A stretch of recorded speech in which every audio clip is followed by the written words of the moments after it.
Hello दोस्तों, तो आप लोग कैसे हैं। आई होप यू कि आप सभी लोग अच्छे होंगे। तो दोस्तों आज हम लोग पढ़ने वाले हैं डेंटल प्रोडक्ट। तो हम लोग जानेंगे डेंटल प्रोडक्ट क्या होता है, फिर डेंटल की एनाटॉमी देखेंगे, फिर उसके बाद में हम लोग डेंटल प्रोडक्ट जानेंगे कि कौन कौन से डेंटल प्रोडक्ट होते हैं। फिर डेंट्री फ्रीसेस के बारे में हम लोग पढ़ेंगे, जो कि हम आप लोग को बता देते हैं कि हमको डेंटल प्रोडक्ट बी फार्मा और डी फार्मा दोनों में पढ़ना है। तो दोस्तों यहाँ पे आप लोग देख सकते हैं बी फार्मा फर्स्ट ईयर का सिलेबस है, जो कि BP 104 theory pharmaceutical inorganic chemistry में हमको यूनिट सेकेंड में पढ़ना है। यूनिट सेकेंड में पढ़ना है डेंटल प्रोडक्ट, जो कि डेंटल प्रोडक्ट में आपका dentification role of fluoride in the treatment of dental caries.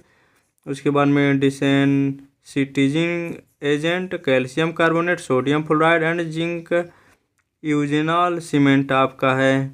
तो हम इसको अलग अलग वीडियो में अलग अलग टॉपिक पढ़ेंगे। जो आपका कैल्शियम कार्बोनेट का अलग होगा, सोडियम फ्लोराइड का अलग होगा, और आपका role of fluoride in treatment of dental caries का अलग होगा। तो इस वीडियो में हम लोग केवल पढ़ने वाले हैं डेंटल प्रोडक्ट के बारे में और डेंटरी फ्रीज के बारे में। तो हम आप लोग को बता दें कि जो डेंटल प्रोडक्ट टॉपिक है वो एग्ज़ाम के लिए बहुत ही इम्पॉर्टेंट है। तो आपके सामने हम पेपर सेमेस्टर का पेपर दिखा देते हैं, तो आप लोग यहाँ पे देख सकते हैं।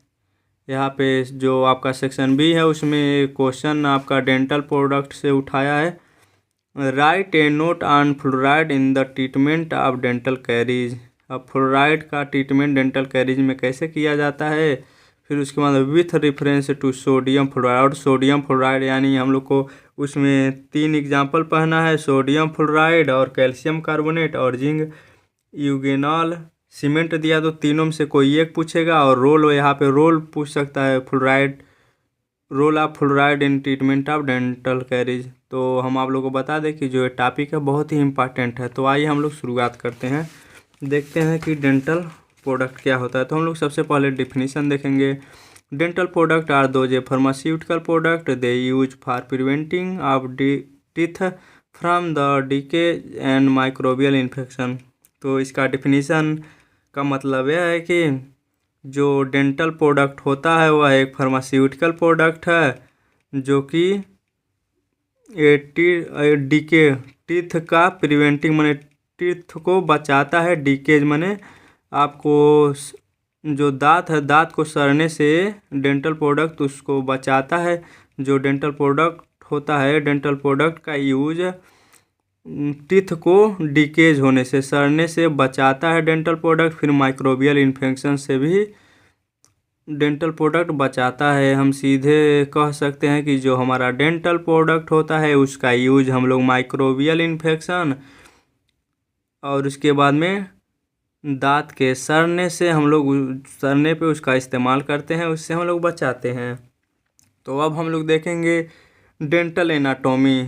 तो यहाँ पे आप लोग देख रहे होंगे हम यहाँ पे टीथ बनाए हैं, जो कि आपका डेंटल एनाटॉमी में पहला आपका है इनेमल, और सेकंड है डेंटिन, और थर्ड है आपका पल्प। तो यहाँ पे आपको टीथ दिख रहा होगा। तो जो सबसे ऊपर का लेयर होता है वो बहुत ज़्यादा हार्ड होता है, जिन्हें हम इनेमल कहते हैं। वो टीथ का सबसे ऊपरी लेयर होता है और सबसे हार्ड लेयर होता है, जिन्हें इनेमल कहा जाता है। फिर उसके नीचे सेकंड लेयर आपका आता है डेंटिन। फिर आपका नीचे होता है पल्प, जो कि इसमें कुछ लिक्विड टाइप का भरा होता है। फिर यहाँ पे आप लोग देख सकते हैं यहाँ से नर्व निकला होता है। फिर जो साइड में रहता है इसे गम बोला जाता है। ये साइड से यहाँ पे गम इसमें रहता है। और डीके टीथ यहाँ पे आप लोग देख सकते हैं, यहाँ पे ब्लैक ब्लैक हो जाता है, दांत सड़ता है। तो आइए हम लोग देखते हैं वो कौन कौन से डेंटल प्रोडक्ट होते हैं। यहाँ पे हम लोग देखेंगे डेंटल प्रोडक्ट। तो आपका पहला है क्लीनिंग एजेंट यार डेंटिफिकेस डिसेंसिटाइजिंग। तो यहाँ पे क्लीनिंग एजेंट होता है हमारा एक, जो पहला डेंटल प्रोडक्ट होता है वो क्लीनिंग एजेंट होता है। सेकंड होता है एजेंट एंटी कैरीज, यानी एंटी कैरीज का मतलब हो गया जो कि दांत को ख़राब होने से बचाता है। फिर आपका थर्ड है एजेंट पॉलिशिंग, जो कि टीथ को पॉलिश करने के लिए एजेंट का यूज करते हैं। हमारा यहाँ पे थर्ड है डेंटल प्रोडक्ट। फिर यहाँ पे फोर्थ है oral antiseptic mouth wash. Oral antiseptic या माउथ वाश ये भी आपका डेंटल प्रोडक्ट है। फिर सीमेंट और फिलर्स है, ये भी आपके डेंटल प्रोडक्ट्स में ही आते हैं। तो यहाँ पे हम डेंटल प्रोडक्ट का मतलब बता देते हैं कि डेंटल प्रोडक्ट हम लोग क्यों यूज करते हैं। क्योंकि जब हम लोग दांत की सफाई सही रूप से नहीं कर पाते हैं या हम लोग बहुत ज़्यादा मीठा खा लेते हैं, जैसे चॉकलेट हुआ, हम लोग मीठा खाते हैं तो मीठा जो हमारा फूड होता है वो जाके हमारे टीथ की कैविटी में वो छुप जाता है, उसमें बैठ जाता है और दांत की सही से सफाई नहीं हो पाता है तो वहाँ पे जमने लगता है।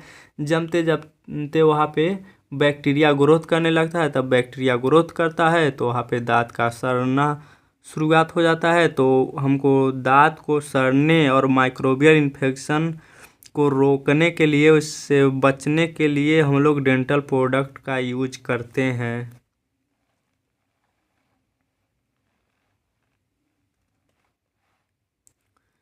तो अब हम लोग देखेंगे यहाँ पे डेंटिफ्रिस, जो कि हम लोग जानेंगे क्या होता है। It is the substance use for cleaning the surface of teeth. जो डेंटिफ्रिस होता है उसका यूज हम लोग डेंटल की सफाई, जो हमारा दांत होता है टीथ की सरफेस के सफाई के लिए हम डेंटिफ्रिस का यूज करते हैं। अब यहाँ पर आप भी एक तरह से और लिख सकते हैं, dentifrices is a pharmaceutical substance, it is use for cleaning of the surface of teeth. जो कि डेंटिफ्रिक्स का यूज हम लोग दांत के सरफेस को क्लीनिंग करने के लिए, साफ करने के लिए इसका यूज करते हैं। फिर आपका सेकंड है they are available in the form of paste and powder. जो डेंटिफ्रिस होता है वो दो फॉर्म में अवेलेबल होता है, एक पेस्ट फॉर्म में और एक पाउडर फॉर्म में होता है।